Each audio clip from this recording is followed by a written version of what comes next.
الله الرحمن الرحيم نحمده ونستعينه ونستغفره ونؤمن به ونتوكل عليه ونعوذ بالله من شرور أنفسنا ومن سيئات أعمالنا من يهده الله فلا مضل له ومن يضلل فلا هادي له ونشهد أن لا إله إلا الله وحده لا شريك له ونشهد أن سيدنا ومولانا محمدا عبده ورسوله وصلى الله تعالى عليه وعلى آله وأصحابه وبارك وسلم تسليما كثيرا كثيرا أما بعد.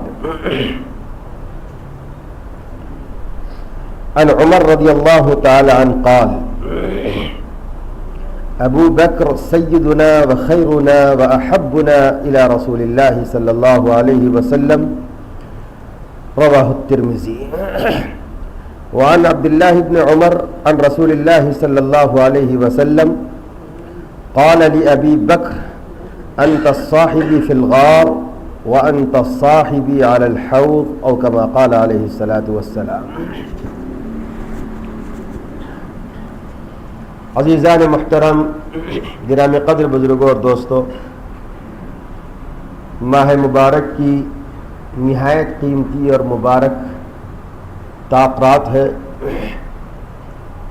جس کے شب قدر ہونے کا زیادہ امکان ہے، اس لیے کہ رسول اللہ صلی اللہ علیہ وسلم نے عشر اخیرہ کی طاق راتوں میں شب قدر کو ڈھونڈنے کا حکم فرمایا، اور جس مہینے میں آپ نے یہ حکم دیا تھا اور صحابہ کرام کو کچھ آثار اور نشانیاں شب قدر کی آپ نے بتائی تھیں، صحابہ کرام فرماتے ہیں کہ اس سال ہم لوگوں کو فجر کی نماز کے بعد یہ یقین ہو گیا تھا علامات اور آثار اور نشانیوں کی روشنی میں کہ 21ویں رات ہی شب قدر تھی. تو اس اعتبار سے 21ویں رات شب قدر زیادہ ممکن ہے. تو ایک تو مبارک مہینہ، دوسرے شب قدر کا غالب امکان، اور تیسرے یہ کہ اس وقت جو لوگ یہاں موجود ہیں اس میں الحمدللہ ان لوگوں کی تعداد بھی ہے جو 10 دن کے لیے اللہ کے گھر میں معتکف ہو گئے ہیں، تو ان کی برکت بھی شامل اور شریک ہے. اللہ تعالیٰ ان تمام برکتوں کے صدقے میں جو ذات انبیاء کرام کے بعد سب سے زیادہ افضل اور سب سے زیادہ مقدس ہے، اس ذات گرامی کی سیرت اور ان کے احوال سلیقے کے ساتھ سنانے اور سننے کی توفیق اللہ مرحمت فرمائے. تو آج کی رات میں ہمارے لیے ایک بہت بڑی کامیابی ہو. یہ بات اہل سنت والجماعت کا متفقہ عقیدہ ہے کہ تمام صحابہ کرام میں حضرت ابو بکر صدیق رضی اللہ تعالیٰ عنہ کا رتبہ اور مقام سب سے زیادہ بڑا ہے اور سب سے زیادہ بلند ہے. اہل سنت والجماعت نے حضرت ابو بکر صدیق رضی اللہ تعالیٰ عنہ کے بارے میں یہ فرمایا ہے، عقیدے کی کتابوں میں موجود ہے: افضل البشر بعد الانبیاء بالتحقیق ابو بکر. یقینی طور پر تمام انسانوں میں سب سے اعلیٰ ترین اور افضل ترین شخصیت ہے سیدنا ابو بکر صدیق رضی اللہ تعالیٰ عنہ. صحابہ کوئی کم تعداد میں نہیں تھے، بلکہ صحابہ کرام کی ایک بہت بڑی تعداد تھی. حضور اکرم نبی کریم صلی اللہ علیہ وسلم نے 200-400 صحابہ نہیں چھوڑے، بلکہ 1,00,000 سے بھی زیادہ صحابہ کرام کو آپ دنیا سے چھوڑ کر رخصت ہوئے اور دنیا میں چھوڑ کر گئے. تو ان تمام صحابہ میں ان تمام جان نثاران رسول صلی اللہ علیہ وسلم میں سب سے زیادہ محبوب، سب سے زیادہ مقبول اور سب سے زیادہ معزز اور مقدس اور مکرم رسول پاک صلی اللہ علیہ وسلم کی نظر میں سیدنا ابو بکر صدیق رضی اللہ تعالیٰ عنہ کی ذات گرامی. اسی لیے حضور علیہ السلام نے جتنا اعتبار اور اعتماد حضرت ابو بکر صدیق رضی اللہ تعالیٰ عنہ پر کیا، اتنا اعتماد اور اعتبار کسی اور پر حضور علیہ السلام نے نہیں فرمایا. اس کا مطلب یہ نہیں کہ وہ لوگ کم اعتبار والے تھے، ان کا اعتماد کم تھا، یا ان سے جو ہے کوئی بد اعتمادی ممکن تھی، ایسی بات نہیں. سب قابل اعتماد تھے، قابل اعتبار تھے، لیکن حضرت ابو بکر صدیق رضی اللہ تعالی عنہ کا کچھ ایسا معاملہ تھا کہ حضور علیہ السلام کو ان پر سب سے زیادہ اعتماد تھا. یہی وہ صحابی ہیں جنہوں نے ہر حال میں حضور اکرم نبی کریم صلی اللہ علیہ وسلم کا ساتھ دیا. یہی وہ صحابی ہیں جنہوں نے مشکل سے مشکل وقت میں بھی حضور اکرم نبی کریم صلی اللہ علیہ وسلم کا ساتھ نہیں چھوڑا، بلکہ ان کے شانہ بشانہ ان کے ساتھ شریک رہے. یہی وہ صحابی ہیں کہ عین مصیبت کے وقت میں بھی حضور اکرم نبی کریم صلی اللہ علیہ وسلم کی حفاظت اور ان کی سلامتی کو اپنی جان کی حفاظت اور سلامتی پر ترجیح دی، اور اپنی جان کو جوخم میں ڈالا اور رسول اللہ صلی اللہ علیہ وسلم کی حفاظت کا اور سلامتی کا انتظام کیا. اس لیے اللہ تبارک، اس لیے حضور اکرم نبی کریم صلی اللہ علیہ وسلم کی نظر میں سب سے زیادہ معتمد اور سب سے زیادہ معتبر اور سب سے زیادہ بھروسہ مند رفیق اور ساتھی اگر کوئی ہے تو وہ ہے حضرت ابو بکر صدیق رضی اللہ تعالی عنہ. حضرت ابو بکر حضور علیہ السلام کے ساتھ نبوت ملنے سے پہلے سے لگے ہوئے ہیں. آپ نے تو 40 سال کی عمر میں نبوت کا اعلان کیا.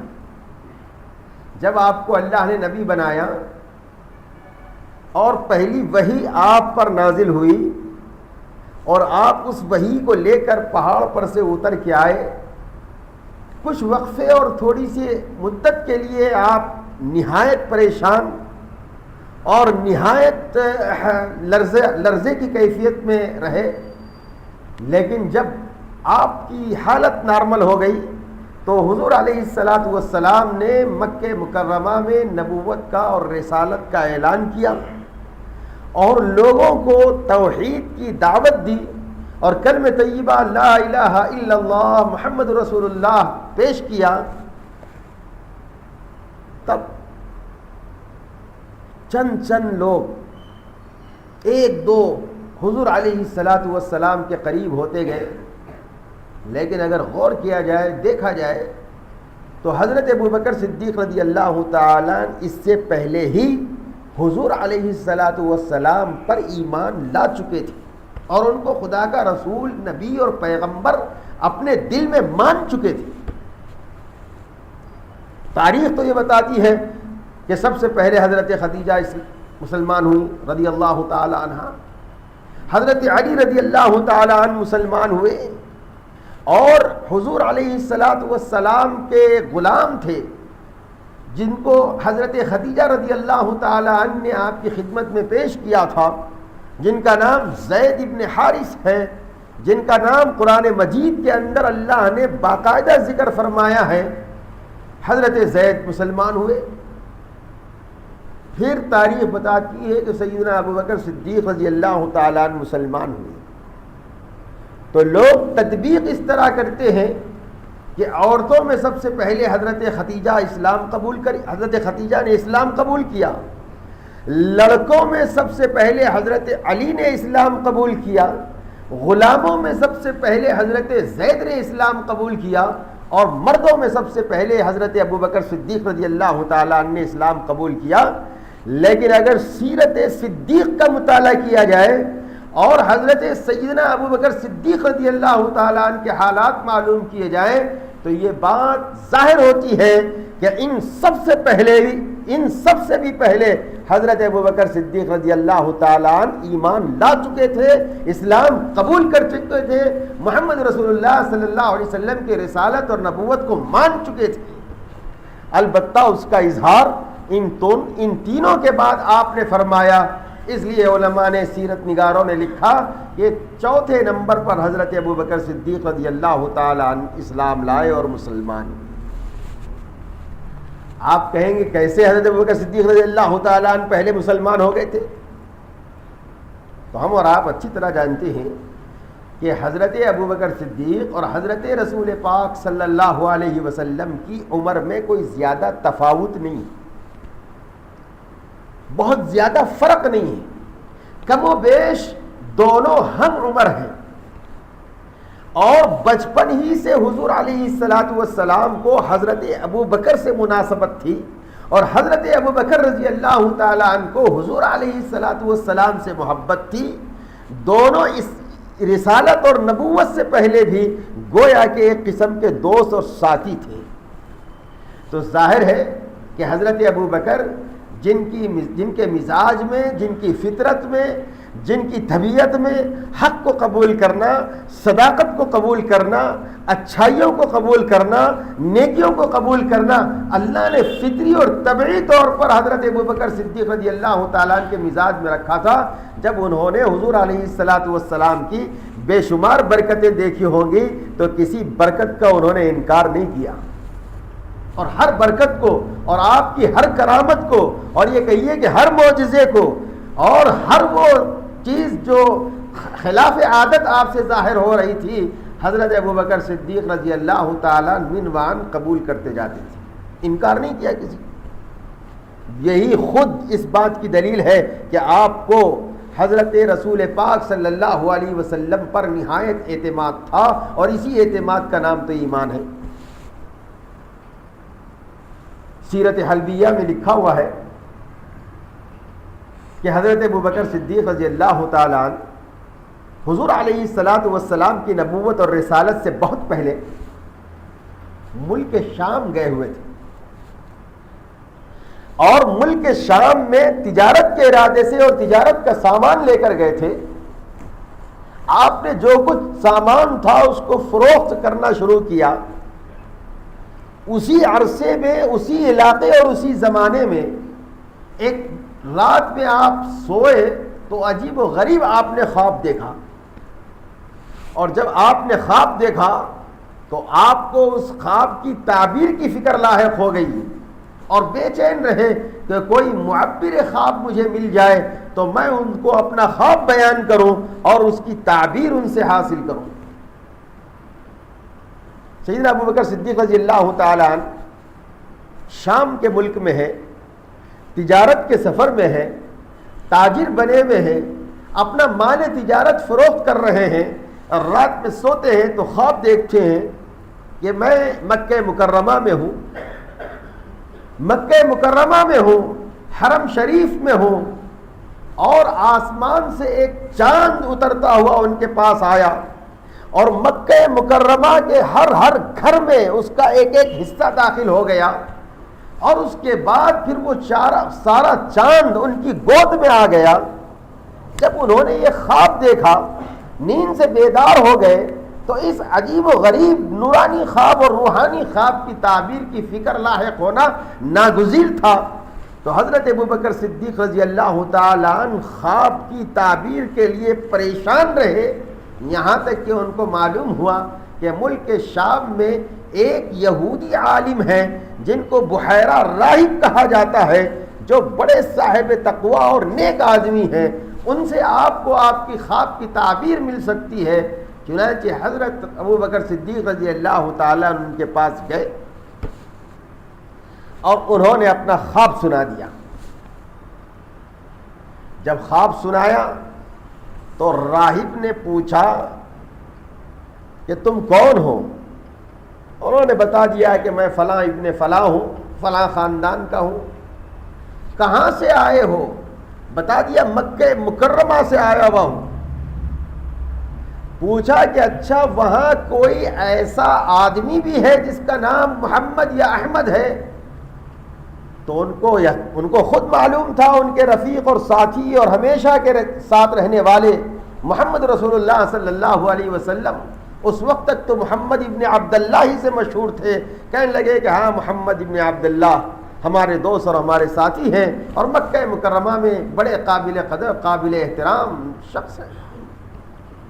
تو اس راہب نے کہا کہ تمہارے خواب کی تعبیر یہ ہے کہ وہ شخص جس کا نام محمد اور یا احمد ہے وہ اپنے زمانے کا آخری نبی اور پیغمبر ہوگا اور تم ان کی حیات اور ان کی زندگی میں ان کے وزیر اور مشیر کی حیثیت سے کام کرو گے اور ان کی وفات اور ان کے انتقال کے بعد تم ان کے خلیفہ اور جانشین بن جاؤ گے.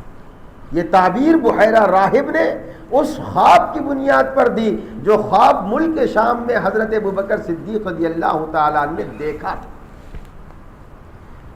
حضرت ابوبکر صدیق رضی اللہ تعالیٰ عنہ فرماتے ہیں کہ میں نے خواب کسی کو نہیں بتایا, کسی کو نہیں سنایا, اس لیے کہ بعض مرتبہ بعض چیزیں ایسی ہوتی ہیں کہ خود اس آدمی کو بھی یقین نہیں ہوتا, لیکن قسمت میں اگر ہے, مقدر میں ہے تو اللہ تعالیٰ وہ ہوتا وہ مرتبہ عطا فرما دیتے ہیں. اگر کسی عام آدمی سے یہ کہہ دیا جائے کہ تم چند دنوں کے بعد جنید بغدادی بننے والے ہو, بایزید بستامی بننے والے ہو, نظام الدین اولیاء کا رتبہ تمہیں حاصل ہونے والا ہے, تو ایک نظر اپنے آپ کو دیکھے گا اور کہے گا کہ یار میں نہایت گنہگار, مجھے یہ مقام, یہ رتبہ اور مقام کیسے مل جائے گا؟ کوئی ایسا معمولی آدمی جس کی کوئی حیثیت نہ ہو, کوئی آدمی اس کے بارے میں کہے کہ میاں کل تم وزیر اعظم بن جاؤ گے, صدر جمہوریہ بن جاؤ گے, تو اس کو خود اس بات پر یقین نہیں آتا اور اپنے اوپر بھروسہ نہیں ہوتا. سیدنا ابوبکر صدیق رضی اللہ تعالیٰ عنہ کو بھی جب خواب کی یہ تعبیر بتائی گئی تو ان کے وہم و گمان اور وہم و خیال میں بھی نہیں رہا ہوگا کہ ایسا ہونے والا ہے, اس لیے انہوں نے اپنے خواب کو اپنے سینے ہی میں دفن کر دیا اور اس کا تذکرہ کسی سے کرنا مناسب بھی نہیں سمجھا, کسی کو نہیں بتایا. پھر چند دن گزرے کہ اپنا سامان لے کر یمن چلے گئے, یمن پہنچ گئے. تاجر آدمی تھے اور اس وقت عرب کی تجارت کبھی شام, کبھی یمن, کبھی دوسرے علاقوں میں سے تاجرانہ تعلقات تھے. تو حضرت ابوبکر صدیق رضی اللہ تعالیٰ نے یمن کے علاقے میں اپنا سامان تجارت لے کر پہنچے تو فرماتے ہیں کہ اتفاق یہ ہے کہ ایک زبردست عیسائی عالم اور بہت ہی زیادہ انجیل کے ماہر راہب کے پاس میرا قیام ہو گیا اور وہاں سے میں نے اپنا سامان کی نکاسی اور تجارت کا عمل شروع کیا. تو میری اور اس راہب کی ملاقاتیں ہوتی رہیں تو راہب نے مجھ سے چند سوالات کیے اور میں بھی بہت حیرت میں پڑ گیا کہ ایسے چھپتے ہوئے سوال اور ایسے عجیب و غریب سوال کیوں کر رہا ہے. لیکن اس نے سوالات کیے, پوچھا تمہارا نام کیا ہے؟ میں نے کہا میرا نام ابو بکر ہے. کہنے لگے تم کہاں سے آئے ہو, تمہارا وطن کون سا ہے؟ میں نے کہا میرا وطن مکہ مکرمہ ہے. کہنے لگے تم کس خاندان کے ہو؟ انہوں نے کہا کہ میں قریش خاندان کا ہوں. پھر انہوں نے کہا اچھا قریش خاندان میں تیمی خاندان کے ہو؟ انہوں نے کہا ہاں میں اسی خاندان کا ہوں. پھر اس کے بعد اس نے پوچھا کہ اچھا یہ بتائیے کہ آپ کیا کام کرتے ہیں؟ انہوں نے بتایا میں تجارت کا کام کرتا ہوں. آپ کے شہر میں, آپ کے علاقے میں کوئی نبی, کوئی جو ہے محمد اور احمد نام کے ہیں؟ انہوں نے کہا ہاں محمد اور احمد نام کے ہمارے ساتھی اور رفیق ہیں. جو سوال اس نے پوچھا تھا حضرت ابوبکر صدیق رضی اللہ تعالیٰ عنہ اس کا جواب اس بات میں دیتے رہے. تب اس نے اخیر میں کہا کہ جتنے سوالات مجھے کرنا تھے میں نے کر لیے, اب صرف ایک چیز باقی رہ گئی ہے, وہ بھی بتا دیجئے. تو حضرت ابو بکر صدیق رضی اللہ تعالیٰ عنہ نے فرمایا کہ وہ چیز کیا ہے میں اس وقت تک نہیں بتاؤں گا جب تک آپ اس کو صاف ظاہر نہیں کریں گے. تو اس نے کہا کہ میں آپ کے ناف کے اوپر کا حصہ اور آپ کی ران کا حصہ دیکھنا چاہتا ہوں. انہوں نے کہا کہ میں اس وقت تک نہیں بتاؤں گا جب کہ آپ وجہ نہیں بتائیں گے کیوں دیکھنا چاہتے ہیں. تو اس راہب نے کہا کہ ایک علامت اور نشانی ہے. وہ اس بات کی علامت اور نشانی ہوگی ہماری تعلیم کے مطابق، ہماری تحقیق کے مطابق اور ہماری آسمانی کتابیں اور علوم کے مطابق وہ ایک علامت ہے اور نشانی ہے. میں وہ دیکھنا چاہتا ہوں. اگر وہ نشانی پائی جائے گی تو یوں سمجھ میں آئے گا اور یوں معلوم ہو جائے گا، یہ یقین ہو جائے گا کہ ابو بکر اس نبی اور پیغمبر کے رفیق ہوں گے جو نبی اور پیغمبر خاتم الانبیاء ہوں گے اور آخری نبی ہوں گے اور آخری رسول ہوں گے. تو حضرت ابو بکر صدیق رضی اللہ تعالیٰ نے فرمایا کہ میں نے اپنا پیٹ کھول دیا تو پیٹ کے اوپر کچھ بالوں کی ایک دھاری سی انہوں نے دیکھی اور قسم کھا کر کے کہا واللہ ورب الکعبہ تم وہی ابو بکر ہو. اور اس کے بعد ران کا نشان بھی انہوں نے دیکھ لیا اور کہہ دیا کہ دیکھو میری بات یاد رکھو، تمہارے علاقے میں قریش خاندان میں سے مکہ مکرمہ میں آخری نبی اور پیغمبر ہوں گے جن کا نام محمد اور احمد ہوگا، اور ابو بکر تم ان کے ساتھی بنو گے اور ان کے بعد ان کے جانشین اور خلیفہ بن جاؤ. یہ سب نبوت سے پہلے کے خواب ہیں، نبوت سے پہلے کی بشارتیں.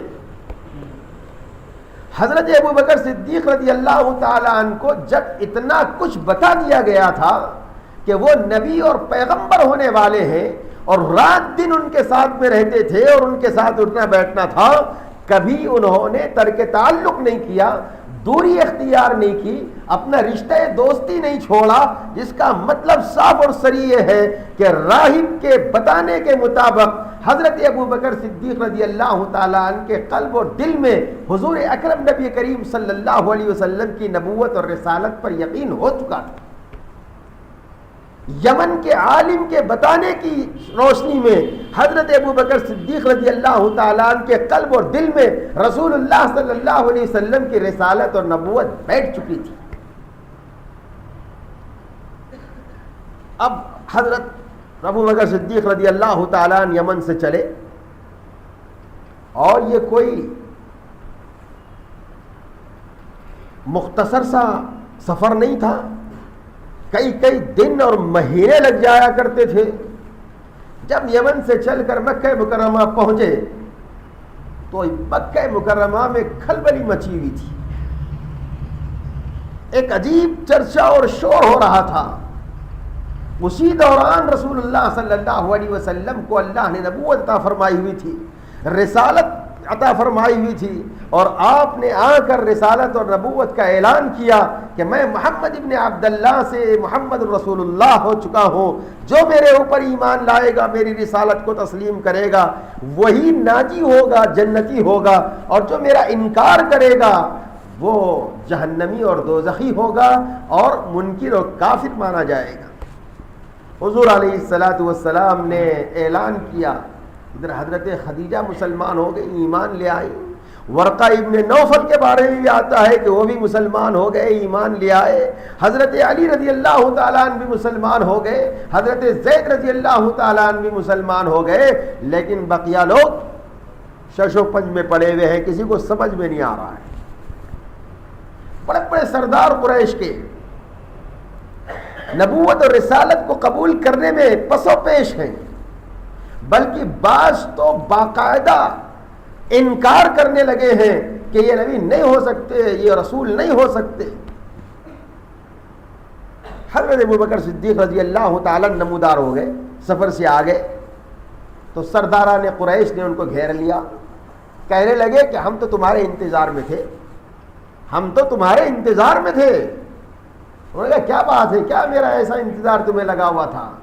کہنے لگے تمہارے ساتھی نے عجیب و غریب دعویٰ کر دیا ہے، کیونکہ معلوم تھا سارے مکے کے لوگوں کو، قریش کو، کہ سب سے زیادہ بااعتماد رفیق کوئی ہے تو وہ حضرت ابو بکر صدیق رضی اللہ تعالیٰ عنہ۔ دشمنان اسلام بھی سمجھتے تھے کہ اگر ان کو ایک منحرف کر لیا اور رسول اللہ صلی اللہ علیہ وسلم سے دور کر دیا اور رسول اللہ صلی اللہ علیہ وسلم سے بدظن کر دیا تو سمجھو کہ ساری اسلامی مشنری فیل ہو جائے گی اور رسول اللہ صلی اللہ علیہ وسلم کی دعوت کا کام ٹھپ ہو جائے گا، اس لیے کہ ان کی دعوت کے کام کے لیے کوئی قوت اور بازو اور سہارا دنیا کے اعتبار سے، ظاہری اعتبار سے ہے تو وہ حضرت ابو بکر صدیق رضی اللہ تعالیٰ عنہ کا ہے۔ اس لیے دشمنان اسلام بھی، جن کو اسلام سمجھ میں نہیں آ رہا، حضرت ابو بکر کو پٹانے کی فکر میں، پھسلانے کی فکر میں کہ دیکھو تمہارے ساتھی نے کیسا دعویٰ کر دیا، تم تو چلے گئے سفر میں اور یہاں شور مچا دیا انہوں نے کہ وہ اللہ کے نبی ہے، پیغمبر۔ تو حضرت ابو بکر صدیق رضی اللہ تعالیٰ نے پوچھا کیا بات پیش آئی، کیا ہوا؟ تو سب انہوں نے قصہ سنایا کہ ایسا ایسا قصہ سنایا، کچھ بولے بغیر، قریش کو کوئی جواب دیے بغیر، قریش کے طعن و طنز پر کچھ تبصرہ کیے بغیر حضرت ابو بکر صدیق رضی اللہ تعالیٰ عنہ اس محفل سے اٹھ جاتے ہیں اور سیدھا رسول اللہ صلی اللہ علیہ وسلم کی خدمت میں حاضر ہوتے ہیں اور پوچھتے ہیں کہ یا رسول اللہ، قریش آپ کے بارے میں کچھ اس طرح کی بات کر رہے ہیں۔ تو حضور اکرم نبی کریم صلی اللہ علیہ وسلم نے فرمایا کہ ہاں بالکل صحیح کہہ رہے ہیں، اللہ تعالیٰ نے مجھے رسول بنایا، پیغمبر بنایا اور میں محمد الرسول اللہ ہو گیا۔ تو حضرت ابو بکر صدیق رضی اللہ تعالیٰ عنہ تو پہلے ہی سے ایمان لا چکے تھے اور راہبوں کی باتوں پر یقین کر چکے تھے کہ آپ آخری نبی اور پیغمبر ہونے والے ہیں، انکار نہیں کیا، فوراً قبول کر لیا اور اپنا مومن ہونا ظاہر کر دیا۔ تو آپ نے اپنے ایمان کا اعلان بعد میں کیا، اس کا اظہار بعد میں کیا، لیکن بہت پہلے ہی سے آپ کی نبوت اور رسالت کو مان چکے تھے، جان چکے تھے حضرت ابو بکر صدیق رضی اللہ تعالیٰ عنہ۔ اور عرض کرنے لگے کہ یا رسول اللہ صلی اللہ علیہ وسلم، میں تو مان لیا، بہت پہلے سے مانا، اسی لیے صدیق کہا جاتا ہے، اسی لیے صدیق کہا جاتا ہے۔ حضرت خدیجہ نے مان لیا، بیوی ہے، بیوی تو شوہر کو مانے گی ہی مانے گی، گھر کی بات ہے۔ حضرت علی نے مان لیا، گھر کے بچے ہیں، وہ تو مانیں گے ہی مانیں گے۔ بلکہ حضرت علی رضی اللہ تعالیٰ عنہ کے بارے میں ایک روایت یہ بھی ملتی ہے کہ آپ نے یہ بھی فرمایا کہ میں سوچوں گا اور مشورہ کروں گا، اور پھر سوچا اور مشورہ کیا اور ایمان لائے۔ حضرت زید بھی آپ کے گھر کے آدمی تھے اور زید پر احسان تھا اس بات کا کہ حضرت خدیجہ رضی اللہ تعالیٰ عنہ نے آپ کے حوالے کیا تو آپ نے ان کو آزاد کر دیا تھا۔ تو گھر کے لوگ تو ایمان لائیں گے ہی، لیکن حضرت ابو بکر صدیق رضی اللہ تعالیٰ عنہ کوئی گھر کے فرد نہیں تھے، وہ تو ایک باہر کے آدمی تھے۔ انہوں نے اسلام کو قبول کیا اور رسول اللہ صلی اللہ علیہ وسلم کی تصدیق کی بغیر کسی جرح کے، تبصرے کے، دلیل طلب کیے ہوئے حضور علیہ الصلاۃ والسلام کو مان لیا اور تسلیم کر لیا۔ اس لیے حضور علیہ الصلاۃ والسلام نے ان کا نام رکھا صدیق۔ اور یہ اللہ کے رسول علیہ الصلاۃ والسلام کا معجزہ ہے اور آپ کی شان رحمت ہے کہ بہت سے صحابہ ایسے ہیں جن کو حضور علیہ الصلاۃ والسلام نے کوئی نام دے دیا تو انہوں نے اپنا خاندانی نام، پیدائشی نام بھلا دیا، یاد تک نہیں کسی کو کہ ان کا خاندانی نام کیا تھا اور پیدائشی نام کیا تھا۔ حضور علیہ الصلاۃ والسلام نے جو نام دے دیا اسی نام سے ان کی شہرت ہوئی، اس کے مقابلے میں کوئی دوسرا نام پسند بھی نہیں کیا ہو۔ حضرت ابو ہریرہ رضی اللہ تعالیٰ عنہ کا نام عبد الرحمن تھا۔ ایک مرتبہ حضور علیہ الصلاۃ والسلام نے بلی سے کھیلتے ہوئے دیکھ کر ان کو ابو ہریرہ کہہ دیا۔ جب ابو ہریرہ کہہ دیا تو ان کو حضور کا نام اتنا پسند آیا، اتنا پسند آیا اور حضور پر ایسے مرے مٹے کہ ان کا اصلی نام کسی کو یاد بھی نہیں رہتا، معلوم بھی نہیں ہے، اور ساری دنیا میں ابو ہریرہ کے نام سے ہی مشہور ہے۔ حضور علیہ الصلاۃ والسلام پر ایمان لانے سے پہلے حضرت ابو بکر صدیق رضی اللہ تعالیٰ عنہ کے والد ابو قحافہ نے حضرت ابو بکر کا نام رکھا تھا عبد الکعبہ۔ کعبے کا بندہ. جب حضور علیہ السلام نبی اور رسول ہو گئے تو آپ نے ان کا نام بدل دیا, فرمایا عبد الکعبانی عبداللہ, عبداللہ نام رکھ دیا. اچھا, ادھر حضرت ابو بکر صدیق رضی اللہ تعالی عنہ کا نام عبد الکعبہ تھا, لیکن بہت ساری باتیں ایسی تھیں کہ حضرت ابو بکر ان باتوں میں, ان اعمال میں بہت آگے آگے رہتے تھے, بہت پیش رہتے تھے. تو خاندان قریش کے کچھ لوگوں نے ان کے جذبات, ان کی صلاحیتوں کی رعایت کرتے ہوئے ان کا نام مشہور کر دیا ابو بکر. بکر کے معنی آتے ہیں ہر چیز کا شروع حصہ. عربی میں صبح کو بکرا کہا جاتا ہے. بکرا کا مطلب یہ ہوتا ہے کہ دن کا شروع حصہ, پہلا حصہ. اور وہ عورت جو پہل شوہر کے حوالے ہو رہی ہے اس کو باکرہ کہا جاتا ہے, اس لیے کہ اس کی ابتدائی یہاں سے ہو رہی ہے, اس لیے اس کو باکرہ کہا جاتا ہے. علماء نے فرمایا کہ بکر اور بکر اور بکورہ یہ عربی میں ایسے موقع کے لیے استعمال ہوتا ہے جس میں اولیت ہو اور جس میں پہلا ہونا ثابت ہو, اس کو بکر کہا جاتا ہے. تو چونکہ حضرت ابو بکر صدیق رضی اللہ تعالی عنہ ایسی صلاحیتوں کے حامل تھے کہ ہر کام میں پہل کرتے تھے. جو کام ان کے سامنے پیش کر دیا جاتا اس میں پہل کرنا ان کی عادت تھی. تو ان کے خاندان کے قریش کے لوگوں نے ان کا لقب رکھ دیا ابو بکر, یعنی پہل کرنے والوں کے بھی ابا, سب میں زیادہ پہل کرنے والے ابو بکر. نام مشہور ہو گیا, عبد الکعبہ بھی رہ گیا, عبداللہ بھی رہ گیا, ابو بکر کے نام سے مشہور ہو گئے. اور حضور علیہ السلام پر جب بغیر کسی دلیل کے اور بغیر کسی تبصرے اور جرح کے اور نبوت اور رسالت سے پہلے ہی سے ایمان و یقین رکھے ہوئے تھے, اس لیے رسول اللہ صلی اللہ علیہ وسلم نے ان کا ایک اور لقب تجویز کر دیا, صدیق. بغیر کسی دلیل کے تصدیق کر دینے والے اور مان لینے والے حضرت ابو بکر صدیق. لہذا ان کی قوم نے ان کی صفات اور ان کی صلاحیتوں کی روشنی میں ان کو جو لقب دیا تھا ابو بکر, اور رسول اللہ صلی اللہ علیہ وسلم نے ان کی تصدیق سے خوش ہو کر ان کو جو لقب دیا تھا صدیق, بس اسی دو ناموں سے حضرت ابو بکر صدیق رضی اللہ تعالیٰ عنہ ساری دنیا میں مشہور ہے, ساری دنیا میں مانے جاتے ہیں, پہچانے جاتے ہیں. جب ایمان لے آئے تو حضور علیہ السلام سے عرض کرنے لگے کہ یا رسول اللہ, میں ایمان تو لے آیا, اور پہلے ہی سے ایمان تھا میرا, لیکن میں اپنی تسلی اطمینان کے لیے اور دوسروں کو تسلی دینے اور اطمینان دلانے کے لیے میں آپ سے آپ کے دعوے پر ایک دلیل چاہتا ہوں کہ آپ کا جو دعویٰ ہے, انا محمد, انا رسول اللہ, انا نبی اللہ, میں اللہ کا نبی ہوں, میں اللہ کا رسول ہوں, اس دعوے پر میں ایک دلیل آپ سے چاہتا ہوں. تو حضور اکرم نبی کریم صلی اللہ علیہ وسلم نے حضرت ابو بکر صدیق رضی اللہ تعالیٰ عنہ کو دلیل دی. کیا فرمایا؟ فرمایا دلیل میرے دعوے کی دلیل تمہارا وہ خواب ہے, میرے دعوے کی دلیل تمہارا وہ خواب ہے, رؤیاک التی رأیتہا فی الشام. اے ابو بکر, میرے دعوے کی دلیل تمہارا وہ خواب ہے جو تم نے ملک شام میں دیکھا تھا, وہ دلیل ہے میرے دعوے کی. حضرت ابو بکر رضی اللہ تعالی عنہ اچھل گئے اور عرض کرنے لگے کہ یا رسول اللہ کیف تعلم, آپ کو کیسے معلوم ہوا, آپ کیسے جان گئے؟ اس واسطے کہ وہ راہب کو معلوم تھا اور مجھے معلوم تھا, اور میں نے اس خواب کا تذکرہ کسی کے سامنے نہیں کیا, اور اسی وقت میں نے اپنے سینے میں دفن کر لیا تھا, اس لیے کہ مجھے یقین بھی نہیں تھا کہ اتنا بڑا مرتبہ اور رتبہ مجھے ملنے والا ہے, تو میں نے کسی کو بتایا بھی نہیں خواب.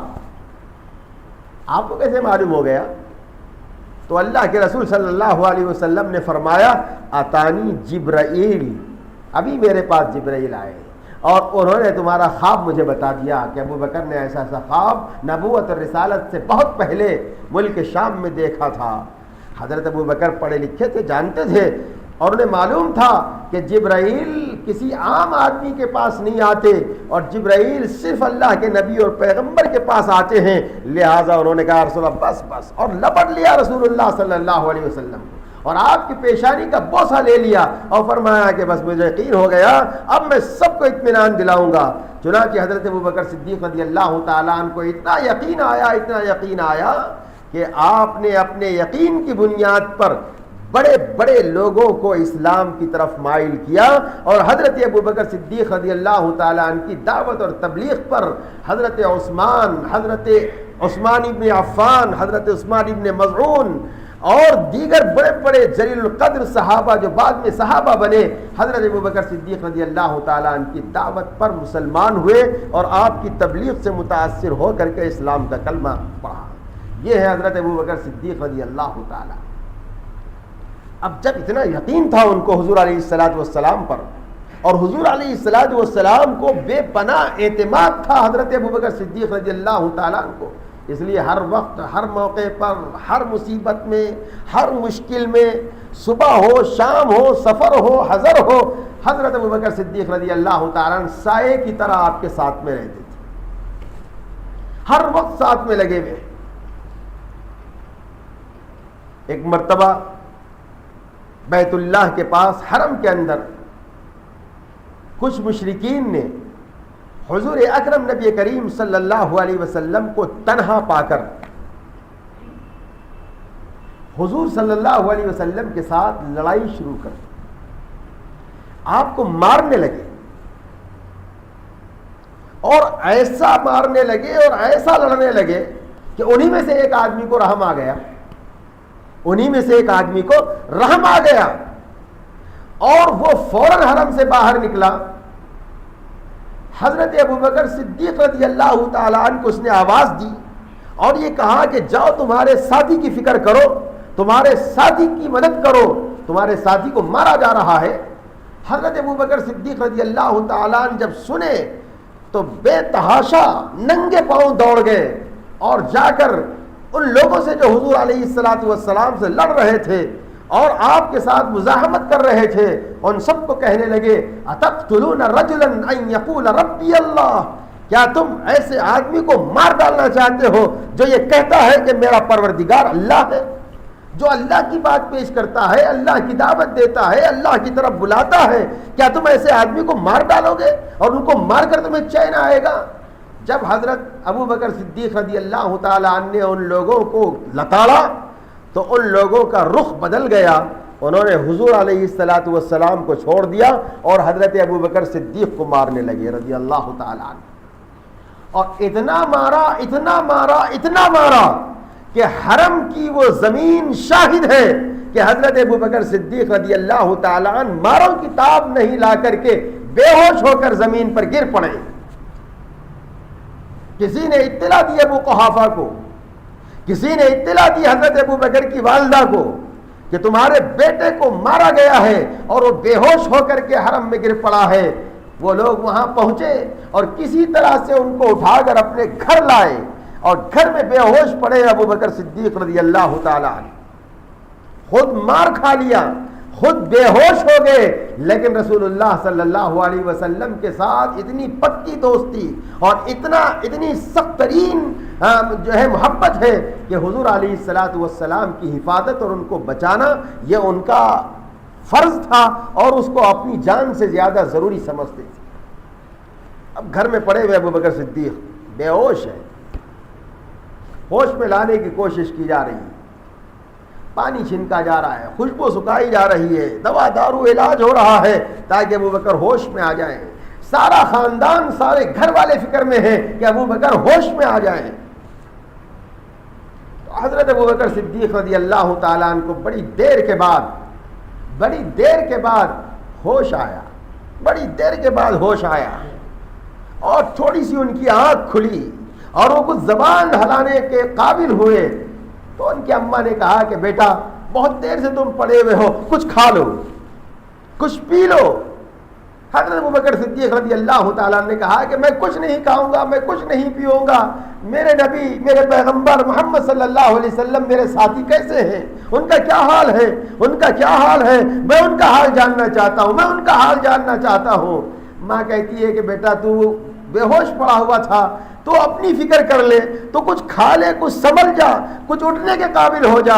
کہنے لگے نہیں، میں اس وقت تک کھانے کا ایک دانہ منہ میں نہیں ڈالوں گا، پانی کا ایک قطرہ منہ میں نہیں جانے دوں گا، جب تک مجھے یہ نہیں معلوم ہوگا کہ میرے ساتھی محمد صلی اللہ علیہ وسلم کا کیا حال ہے، وہ آپ اطمینان سے ہیں یا آپ پر کسی قسم کا کوئی خوف اور خطرہ لاحق ہے۔ ماں نے کہا کہ بیٹا میں ان کو کہاں ڈھونڈوں، کہاں جا کے تلاش کروں، کیسے معلوم کروں؟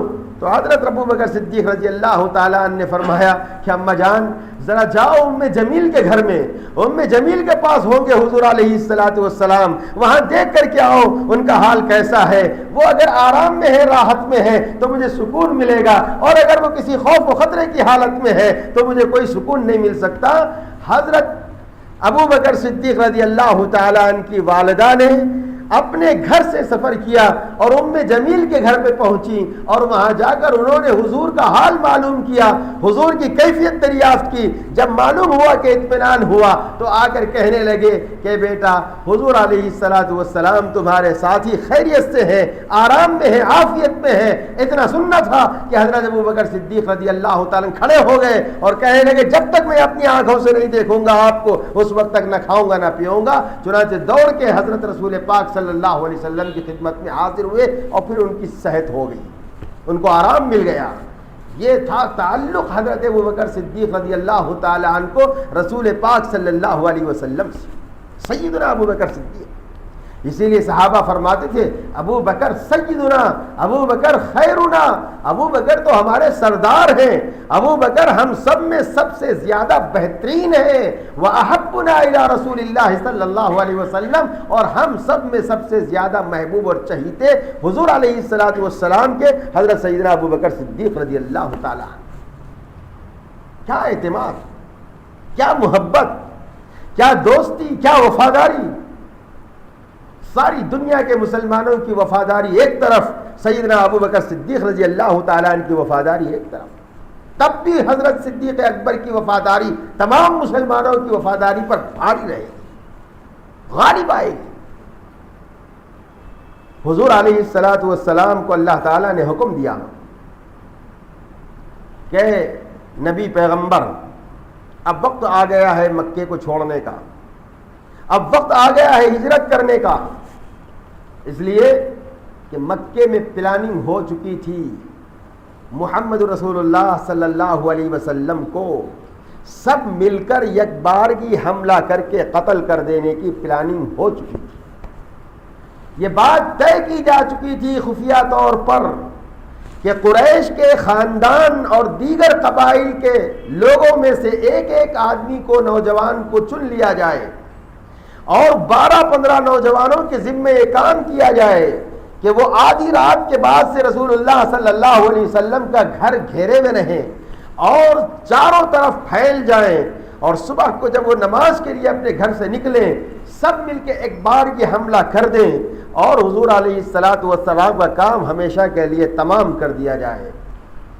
اب رہی بات کہ بدلہ کس سے لیں گے، تو کس کس سے لیں گے؟ سارے سرداروں کا، سارے خاندان کا ایک آدمی اس میں شریک ہے، تو کس سے بدلہ لیا جائے گا، کس کس سے جو ہے انتقام لیا جائے گا؟ اس لیے مقدمہ آگے نہیں بڑھے گا اور قتل کے بدلے میں قتل کی نوبت نہیں آئے گی، سب کی جان بھی محفوظ رہے گی اور محمد صلی اللہ علیہ وسلم سے ہم ہمیشہ کے لیے چھٹکارا بھی پالیں گے۔ یہ کافروں کی، مشرکوں کی، دشمنوں کی پلاننگ ہو چکی تھی۔ اللہ نے بھی ایک فیصلہ کر لیا تھا۔ اللہ تو فرماتے نا وَمَكَرُوا وَمَكَرَ اللَّهُ وَاللَّهُ خَيْرُ الْمَاكِرِينَ، وہ تدبیریں کرتے ہیں تو اللہ بھی تدبیر کرتا ہے نا، اور اللہ ان تمام لوگوں میں جو تدبیر کرنے والے ہیں، اللہ کی تدبیر سب سے زیادہ غالب رہتی ہے اور سب سے زیادہ اچھی ہوتی ہے۔ وَإِذْ يَمْكُرُ بِكَ الَّذِينَ كَفَرُوا لِيُثْبِتُوكَ أَوْ يَقْتُلُوكَ أَوْ يُخْرِجُوكَ، اللہ فرما رہے کہ وہ وقت یاد کرو جبکہ کافروں نے یہ تدبیر کر لی تھی کہ آپ کو مار ڈالیں گے، لیقتلوک یخرجوک، آپ کو شہر بدر کر ڈالیں گے، یہ لوگ طے کر چکے تھے۔ اور اللہ بھی خاموش نہیں بیٹھا تھا، وَيَمْكُرُونَ وَيَمْكُرُ اللَّهُ، وہ لوگ بھی تدبیریں کر رہے تھے اور اللہ بھی ایک تدبیر مقدر کیے ہوا تھا کہ جب یہ ہوگا تو میں ایسا عمل کروں گا اور اس عمل سے میرے حبیب علیہ السلام کی جان محفوظ رہے گی، اور جو مشن لے کر کے ان کو بھیجا گیا ہے وہ مشن غالب آ کے رہے گا۔ چنانچہ اللہ تعالیٰ نے حضور علیہ السلام پر وحی بھیجی کہ اب راتوں رات مکہ چھوڑ دیا جائے۔ حضرت موسیٰ علیہ السلام کو اللہ نے فرعون کے پاس جانے کا حکم دیا، تو حضرت موسیٰ علیہ السلام نے اللہ تعالیٰ سے عرض کیا تھا کہ یا اللہ مجھے تھوڑا سا عذر لاحق ہے، زبان میں لکنت ہے، اس لیے میں یہ چاہتا ہوں کہ میرے بھائی ہارون کو میرے ساتھ کر دیں، ہوا افصح منی لسانا، وہ میرے سے زیادہ بات کرنے میں بہترین ہے، یا ان کو آپ میرے ساتھ کر دیجئے، میرا ساتھی بنا دیجئے۔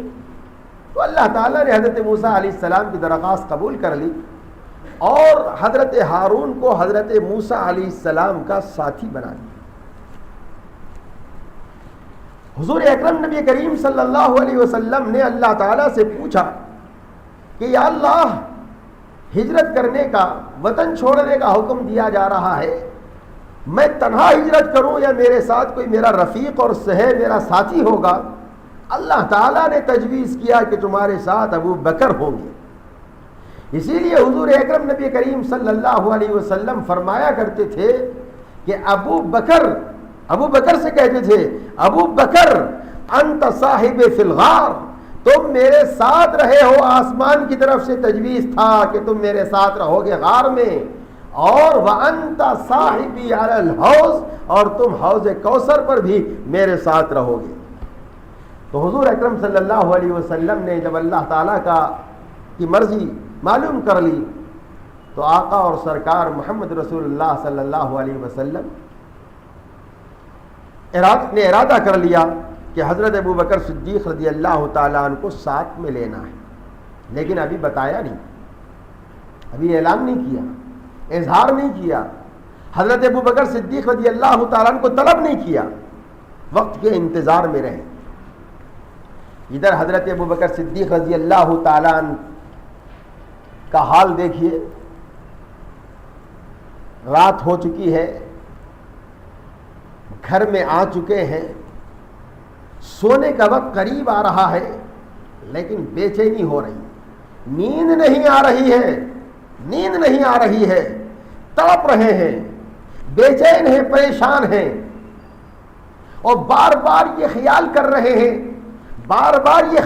رہے ہیں کہ شاید محمد رسول اللہ صلی اللہ علیہ وسلم کو کوئی ضرورت پڑ جائے اور میرے لیے طلب ہی آ جائے اور مجھے بلایا جائے، یا آپ ہی میرے گھر پہ تشریف لائیں تو حضور علیہ السلام کو میرے جاگنے کا اور اٹھ کر باہر آنے کا انتظار کرنا نہ پڑے، آپ کے پاؤں کی آہٹ محسوس کر لو، میں فوراً گھر سے باہر نکل کے آپ کے روبرو ہو جاؤں۔ حضرت ابو بکر صدیق رضی اللہ تعالیٰ عنہ کا ذہن یہ غور کر رہا ہے اور اس بات کے سوچ میں لگا ہوا ہے، رات میں نیند نہیں آ رہی۔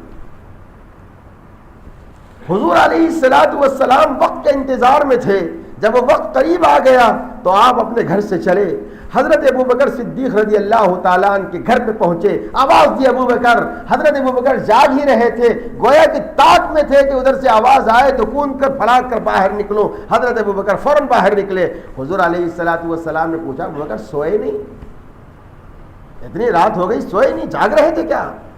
تو کہنے لگے یا رسول اللہ مجھے نیند نہیں آ رہی تھی، مجھے ایسا لگ رہا تھا کہ آپ تشریف لانے والے ہیں، اور میں یہ خیال کر رہا تھا کہ اگر مجھے نیند لگ جائے اور آپ آ کر کے مجھے آواز دے، جاگ کر اٹھ کر باہر آنے میں آپ کو انتظار کی تکلیف زحمت گوارا کرنا پڑتا تھا، یہ میرے سے برداشت نہیں ہے۔ اس لیے میں طاق میں تھا، نظر اور دھیان لگائے ہوئے تھا کہ ادھر سے آقا کی آواز آ جائے اور میں فوراً باہر نکل کر کے جواب دوں لبیک یا رسول اللہ۔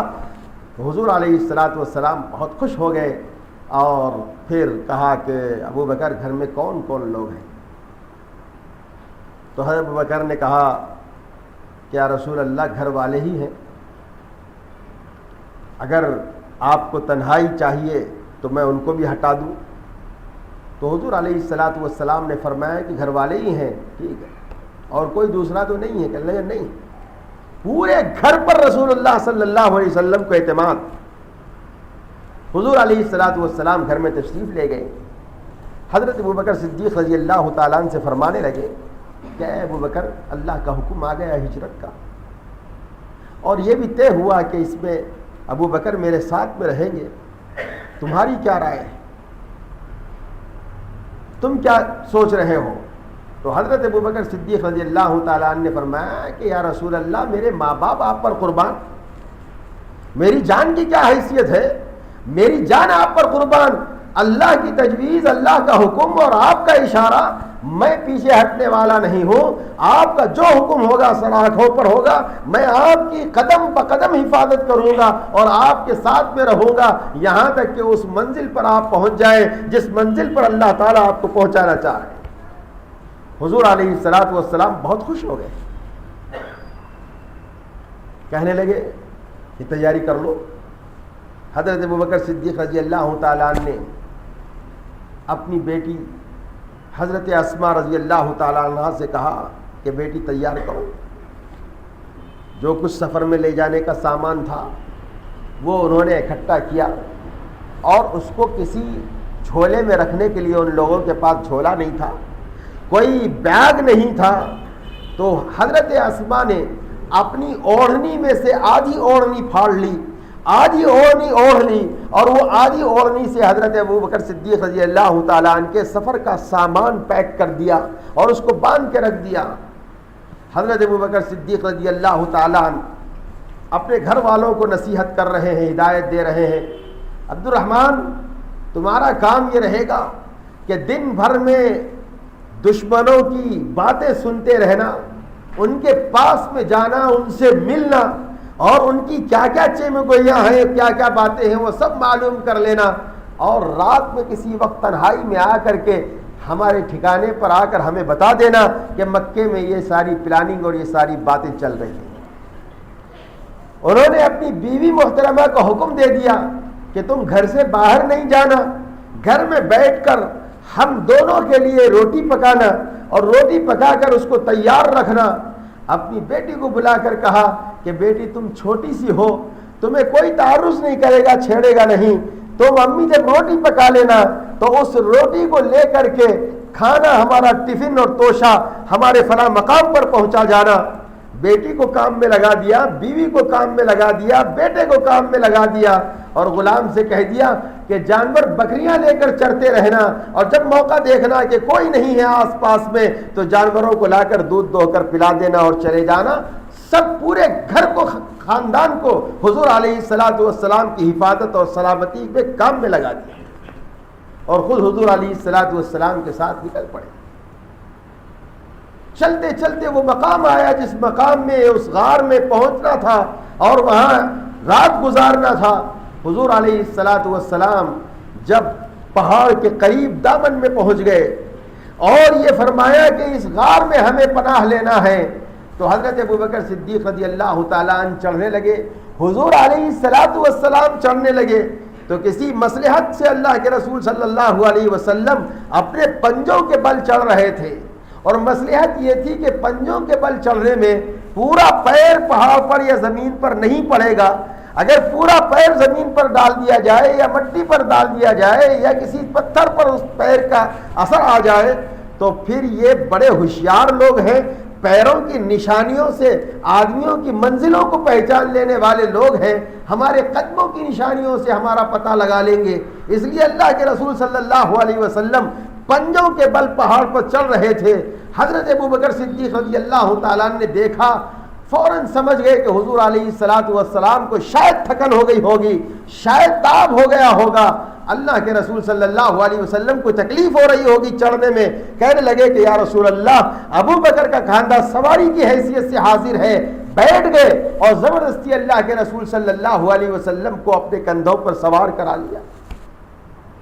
لوگ کہتے ہیں کہ حضرت علی رضی اللہ تعالیٰ عنہ کو یہ مقام ملا کہ علی حضور علیہ السلام کے بستر پر سو گئے، علی حضور علیہ السلام کے بستر پر لیٹ گئے تاکہ تاج میں رہنے والوں کو یہ معلوم ہو کہ اللہ کے رسول محمد صلی اللہ علیہ وسلم ابھی بستر پر سو رہے ہیں، لیکن حضور نہیں تھے، حضرت علی رضی اللہ تعالیٰ عنہ تھے۔ تو حضرت علی کو یہ مقام اگر ملا ہے تو حضرت سیدنا ابو بکر صدیق رضی اللہ تعالیٰ عنہ کو یہ مقام ملا کہ وہ رسول اللہ صلی اللہ علیہ وسلم کے لیے سواری بن گئے اور اللہ کے رسول صلی اللہ علیہ وسلم ان کے کاندھے پر سوار ہو گئے۔ یہ ایک طرح کا فعل نیک ہے، یہ ایک طرح کا فعل نیک ہے کہ سارے خاندان میں اور سارے صحابہ میں، تمام مسلمانوں میں اور تمام عاشقین میں اور تمام جان نثاروں میں نبوت اور رسالت کا بوجھ اٹھانے کے قابل سوائے ابو بکر صدیق رضی اللہ تعالیٰ عنہ کے کوئی اور نہیں ہے۔ اسی لیے اللہ تعالیٰ نے حضور اکرم نبی کریم صلی اللہ علیہ وسلم کے بعد نبوت اور رسالت کی ذمہ داریوں کا بار حضرت ابو بکر صدیق رضی اللہ تعالیٰ عنہ کے کاندھوں پر ڈالا ہے، اس لیے کہ یہ کاندھے وہ ہیں اور یہ جسم وہ ہے جنہوں نے حضور علیہ السلام کی ذات گرامی کو اپنے کاندھوں پر اٹھا کر پہاڑ پر چڑھایا اور پھر غار تک پہنچایا۔ کوئی معمولی بات نہیں ہے۔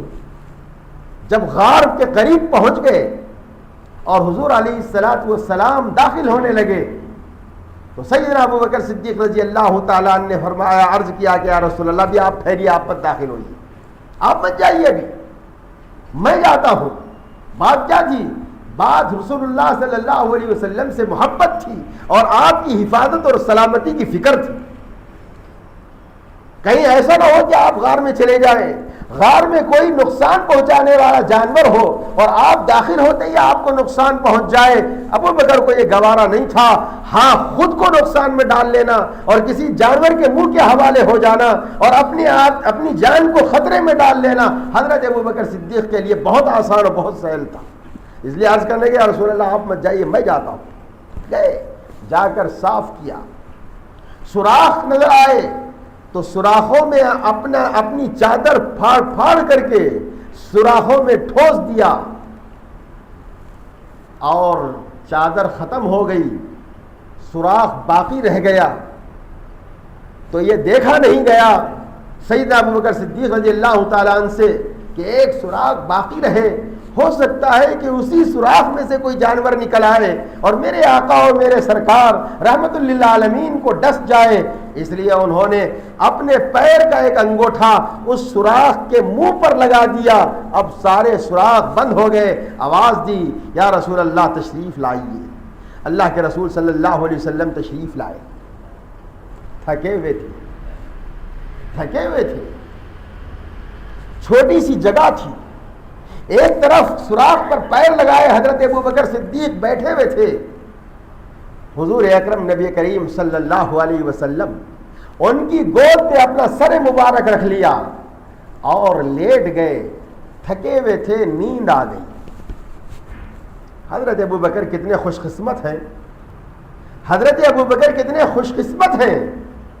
اور وہ خواب جو شام میں دیکھے ہوئے تھے کہ چاند آسمان سے آیا اور سارا کا سارا چاند جو ہے ان کی گود میں آ گیا، آج غار ثور ہے اور حضور اکرم نبی کریم اور حضرت ابو بکر صدیق دونوں ہیں، تنہا ہے، کوئی اور نہیں ہے۔ سارا چاند رسالت اور چاند نبوت حضرت ابو بکر صدیق رضی اللہ تعالیٰ عنہ کی گود میں ہے۔ یہ وہ گود ہے جس گود میں حضور علیہ السلام نے سر رکھ کر آرام فرمایا۔ علماء فرماتے ہیں کہ بالکل ایسا ہوا، بالکل ایسا سمجھو کہ رحل رکھی ہوئی ہے اور اس پر قرآن مجید کتاب رکھ دی گئی ہے۔ جس طرح رحل پر قرآن مجید رکھی جاتی ہے اور آدمی رحل پر قرآن مجید رکھ کر قرآن کی تلاوت کرتا ہے، پڑھتا ہے، اللہ تبارک و تعالیٰ نے حضرت ابوبکر صدیق کی گود کو رحل بنا دیا اور مجسم قرآن نبی پاک صلی اللہ علیہ وسلم کا حضرت ابوبکر صدیق رضی اللہ تعالیٰ عنہ کی گود جو رحل کی شکل میں ہے اللہ نے اس میں رکھ دیا۔ اب اندازہ لگائیے کہ حضرت ابوبکر صدیق رضی اللہ تعالیٰ عنہ نے کتنی قریب سے یہ قرآن پڑھا ہوگا، کتنا قرآن کا مطالعہ کیا ہوگا، کیسے کیسے ان کے چہرے کو دیکھا ہوگا، ان کی آنکھوں کو دیکھا ہوگا، ان کے اندر کیا کیا آپ نے پڑھا ہوگا۔ اس لیے کہ قرآن ایک طرف یہ الفاظ کا قرآن ہے تو قرآن ایک مجسم قرآن ہے۔ الفاظ کا قرآن یہ ہے جس کو ہم پڑھتے ہیں، مجسم قرآن وہ ہے جو رسول اللہ صلی اللہ علیہ وسلم کی شکل میں۔ حضرت ابوبکر کتنے خوش قسمت صحابی تھی کہ سارا قرآن مجسم قرآن رسول اللہ صلی اللہ علیہ وسلم آپ کی گود میں۔ 1 گھنٹہ 2 گھنٹہ نہیں، کافی وقت لگ گیا۔ حضور علیہ الصلوۃ والسلام محو خواب ہیں، آرام فرما رہے ہیں اور حضرت ابوبکر اپنی خوش قسمتی پر ناز کر رہے ہیں کہ آج کتنا سہانا موقع ہے کہ حضرت رسول پاک علیہ الصلوۃ والسلام کا سر میری گود میں۔ یہاں تک لکھا ہے کہ اچانک اس سوراخ میں سے ایک جانور نے باہر نکلنے کی کوشش کی ہوگی، جب باہر نہیں نکل سکا تو اس نے ابوبکر صدیق رضی اللہ تعالیٰ عنہ کی انگوٹھے میں جو سوراخ کے منہ پر لگا ہوا تھا ڈس لیا۔ پہاڑی جانور بڑا خطرناک ہوتا ہے، پہاڑی جانور بڑا خطرناک ہوتا ہے۔ عام بچھوؤں کا زہر اتنا نہیں ہوتا جتنا پتھروں میں، جنگلوں میں، پہاڑوں میں رہنے والے بچھوؤں کا زہر ہوتا ہے۔ معمولی بچھو بھی پہاڑ کا، پتھر کا نہایت خطرناک ہوتا ہے، اور اگر سانپ ہو پہاڑ کا، اللہ حفاظت فرمائے، اس کا خطرہ تو ایسا زبردست ہے اور اس کا زہر ایسا ہے کہ اگر کہیں ڈال دیا جائے، کسی زمین پر ڈال دیا جائے تو وہ زمین سے سبزہ اگنا بند ہو جائے، اتنا خطرناک زہر ہوتا ہے۔ تو اس جانور نے حضرت ابوبکر صدیق رضی اللہ تعالیٰ عنہ کو ڈس دیا تو آپ تڑپ کے رہ گئے، تڑپ کے رہ گئے، لیکن پیر نہیں نکالا۔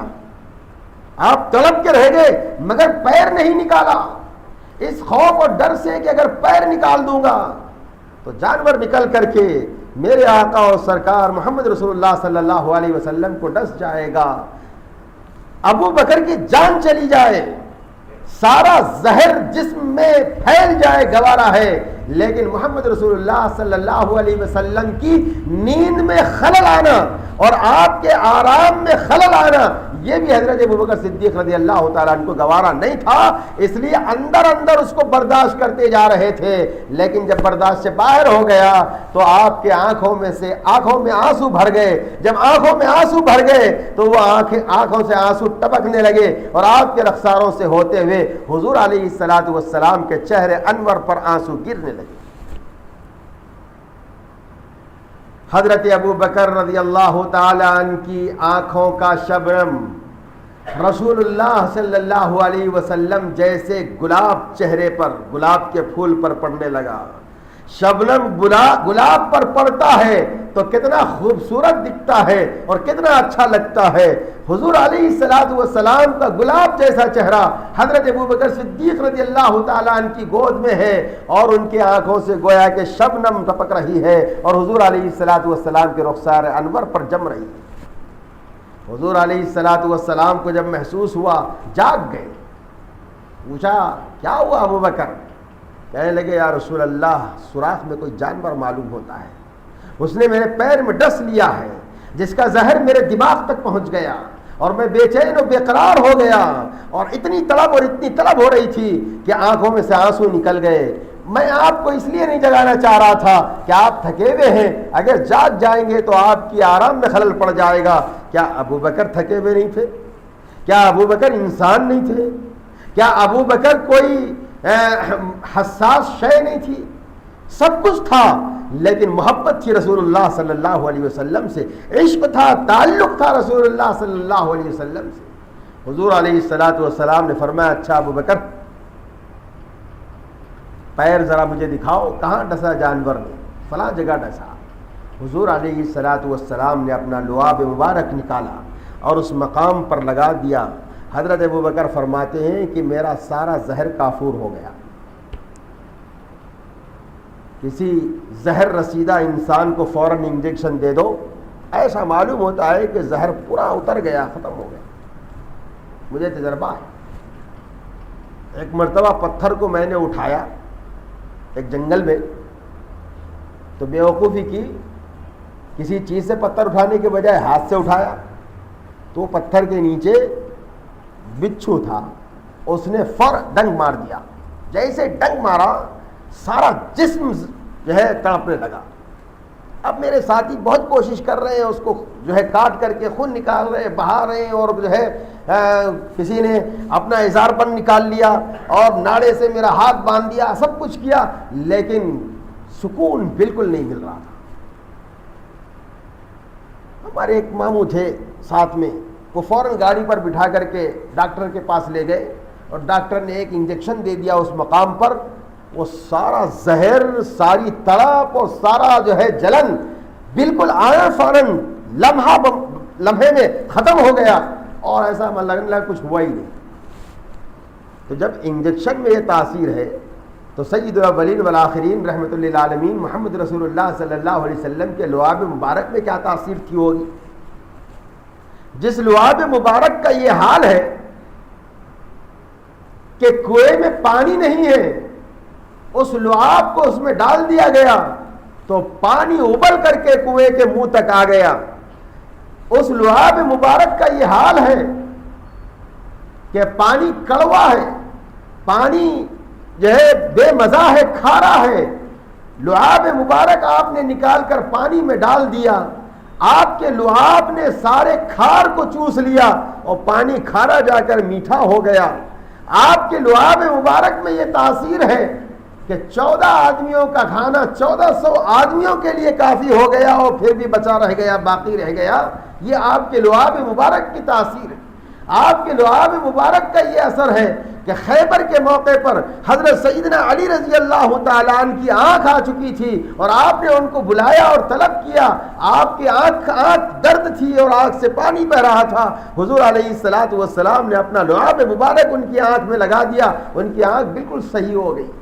یہ سیدنا محمد صلی اللہ علیہ وسلم کے لعاب کا اثر، تو حضرت ابوبکر صدیق رضی اللہ تعالیٰ عنہ کے پیر کو لگا دیا، صحیح ہو گئے۔ اللہ کے رسول صلی اللہ علیہ وسلم جتنی دیر اللہ کو منظور تھا وہاں انتظام کیا، قیام کیا، اور اس کے بعد پھر مدینہ منورہ کے لیے روانہ ہو گئے۔ حضرت ابوبکر ساتھ میں ہیں، کبھی آگے جا رہے ہیں، کبھی پیچھے جا رہے ہیں، کبھی دائیں ہٹ رہے ہیں، کبھی بائیں چل رہے ہیں، سارے سفر میں اسی طرح کرتے رہے۔ حضور علیہ السلام نے پوچھا ابوبکر کیا حال ہے، کیا ہو رہا ہے؟ کبھی آگے بڑھ جاتے ہو، کبھی پیچھے ہٹ جاتے ہو، کبھی بائیں آتے ہو، کبھی دائیں آتے ہو۔ تو حضرت ابوبکر صدیق رضی اللہ تعالیٰ عنہ عرض کرنے لگے کہ یا رسول اللہ، جب مجھے خیال آتا ہے کہ پیچھے سے کوئی آ رہا ہوگا تو آپ کی حفاظت میں پیچھے آ جاتا ہوں، جب مجھے خیال ہوتا ہے کہ شاید سامنے سے کوئی آپ پر حملہ کرنے والا آ رہا ہوگا تو میں سامنے بڑھ جاتا ہوں، کبھی دائیں طرف سے آنے کا خیال ہوتا تو دائیں طرف چلنے لگتا ہوں، کبھی بائیں طرف سے آنے کا خیال ہوتا تو بائیں طرف چلنے لگتا ہوں۔ یا رسول اللہ، آپ کی حفاظت میری ذمہ داری ہے، مجھے ڈر ہوتا ہے، خوف ہوتا ہے، تو میں کبھی دائیں، کبھی آگے، کبھی پیچھے، کبھی دائیں، کبھی بائیں چلنے لگتا ہوں۔ یہ ہے حضرت سیدنا ابوبکر صدیق رضی اللہ تعالیٰ عنہ، جو حضور علیہ السلام کی حفاظت اور سلامتی کا ہر لمحہ لحاظ رکھنے والے، ہر لمحہ لحاظ رکھنے والے۔ پہنچ گئے مدینہ منورہ، وہاں بھی آپ نے حضور علیہ السلام کا ساتھ نہیں چھوڑا، ہر لمحہ آپ کے ساتھ میں رہے، ہر وقت آپ کے ساتھ میں رہے، اور ہر وقت آپ کی فکر میں رہے۔ اسی لیے رسول اللہ صلی اللہ علیہ وسلم فرمایا کرتے تھے کہ میں سارے محسنین کے احسان کا بدلہ چکا ہوں، دے دیا ہوں۔ بعض لوگ کہتے ہیں کہ صاحب حضور علیہ السلام نے منافق کی نماز جنازہ پڑھائی تھی، اللہ کو منظور نہیں ہوتا تو نہیں پڑھاتے تھے، اللہ کو منظور تھا تو پڑھائی تھی، اور پھر اللہ ہی نے اس کے بعد منع کر دیا لا تصلی علی احد منهم مات ابدا ولا تقم علی قبره، اللہ نے منع فرما دیا. لیکن آپ نے پڑھائی کیوں تھی؟ آپ نے اپنا قمیص اس کے بیٹے کی طلب پر کیوں دیا تھا؟ یہ احسان چکا دینا تھا. اس نے کچھ احسان کیا تھا آپ کے اوپر، آپ نہیں چاہتے تھے کہ اس کا احسان باقی رہے، آپ نے اسی طرح سے اس کا احسان چکا دیا. اس طرح آپ نے فرمایا کہ جتنے میرے محسنین ہیں، مخلصین ہیں، میرے ساتھ احسان کا معاملہ کیے ہوئے ہیں، میں نے سب کا احسان چکا دیا ہے، سب کے احسان کے بدلے میں کچھ نہ کچھ کر دیا ہے، بلکہ مزید میں نے ان پر احسان کر دیا. لیکن حضرت ابو بکر صدیق رضی اللہ تعالیٰ عنہ کے بارے میں فرماتے تھے الا ابو بکر، مگر ابو بکر میں ان کے احسانات کا بدلہ نہیں دے سکتا، اللہ ہی ان کے احسان کا بدلہ دیں گے، عطا فرمائیں گے کل قیامت کے دن. حضرت ابو بکر صدیق رضی اللہ تعالیٰ رتبہ مقام، اللہ اکبر. ایک مرتبہ حضرت عائشہ رضی اللہ تعالیٰ عنہ نے حضور علیہ الصلاۃ والسلام سے پوچھا آسمان کی طرف دکھا کر، اور آسمان بھی بڑا چھک چھک چمک رہا تھا ستاروں سے، پورا آسمان ستاروں سے بھرا ہوا تھا. تو حضرت عائشہ رضی اللہ تعالیٰ عنہ نے تعجب سے پوچھا یا رسول اللہ صلی اللہ علیہ وسلم، یہ آسمانوں پر جتنے ستارے ہیں، اتنے اس قدر ستاروں کے بقدر آپ کے صحابہ میں سے کس کی نیکیاں ہوں گی؟ تو حضور علیہ الصلاۃ والسلام نے جواب میں فرمایا عمر ابن الخطاب، عمر فاروق، ان کی نیکیاں ہوں گی. تو حضرت عائشہ خاموش ہو گئی. حضرت عائشہ رضی اللہ تعالی عنہا خاموش ہو گئی. تو خاموشی سے آپ نے بھانپ لیا، خاموشی سے آپ نے بھانپ لیا کہ حضرت عائشہ کو ان کی امید کے مطابق جواب نہیں ملا. تو حضور علیہ الصلاۃ والسلام نے پوچھا عائشہ کیا تم جواب میں اپنے ابا کا نام سننا چاہتی تھی؟ کہ اتنی نیکیاں کس کی ہو سکتی ہیں سوائے ابو بکر کے؟ تو جواب میں ابو بکر کا نام لیا جاتا تمہارے ابا جان کا. تو حضرت عائشہ رضی اللہ تعالیٰ نے مسکرایا اور کہا کہ یا رسول اللہ، میں یہی چاہتی تھی اور یہی سمجھتی تھی کہ میرے سوال کے جواب میں آپ میرے ابا جان کا نام لیں گے، لیکن جب آپ نے عمر کا نام لے لیا تو میں خاموش ہو گئی. تو حضور علیہ الصلاۃ والسلام نے فرمایا عائشہ تم نے پوچھا کہ ان ستاروں کے بقدر نیکیاں کس کی ہوں گی، تو میں نے جواب دیا عمر کی ہوں گی. اگر تمہارا سوال یہ ہوتا کہ ان ستاروں سے زیادہ کس کی نیکیاں ہوں گی، تو میں جواب میں تمہارے ابا جان کا نام لیتا، ابو بکر. یہ ہے ابو بکر کا مقام رضی اللہ تعالی عنہ. کیا مقام آپ کا بتایا جائے؟ ہمارا علم ناقص، ہماری صلاحیت ناقص، ہمارا مطالعہ ناقص، ہماری ہمتیں ناقص اور کمزور. ہم کیا اس بندے کی جس نے پل پل رسول اللہ صلی اللہ علیہ وسلم کا ساتھ دیا ہو، جس کا دنیا میں بھی تقدس ہو اور جن کا میدان محشر میں بھی احترام ہوگا، جن کا قیامت کے دن احترام کیا جائے گا اور جن کا جنت میں بھی اعزاز ہوگا، ہم ان کے مناقب، ان کے اوصاف، ان کی صفات، ان کی سیرت کیا بیان کر سکتے ہیں؟ ہم تو بالکل عاجز. احادیث بھرے پڑے ہیں، قرآن میں کئی جگہ اللہ نے حضرت ابوبکر صدیق رضی اللہ تعالیٰ عنہ کا ذکر فرمایا. اللہ نے فرمایا قرآن مجید میں حضرت ابوبکر صدیق رضی اللہ تعالیٰ عنہ کو فرمایا اذ ہما فی الغار اذ یقول لصاحبہ لا تحزن ان اللہ معنا. اللہ تعالیٰ فرما رہے ہیں کہ اس وقت کو یاد کرو جب دو میں سے دوسرے تھے حضرت ابو بکر، ایک حضور علیہ الصلاۃ والسلام، دوسرے حضرت ابو بکر. ایک حضور علیہ الصلاۃ والسلام، دوسرے حضرت ابو بکر غار میں، تیسرا کوئی اور نہیں. اسی طرح قبر اطہر میں سب سے پہلے رسول اللہ صلی اللہ علیہ وسلم داخل ہوئے اور دوسرے نمبر پر حضرت ابو بکر صدیق رضی اللہ تعالیٰ عنہ داخل کیے گئے. قیامت میں جب دنیا سے لوگ اٹھائے جائیں گے سب سے پہلے رسول اللہ صلی اللہ علیہ وسلم اٹھیں گے، اور دوسرے نمبر پر اگر کوئی اٹھایا جائے گا تو وہ سیدنا ابوبکر صدیق رضی اللہ تعالیٰ عنہ ہوں گے۔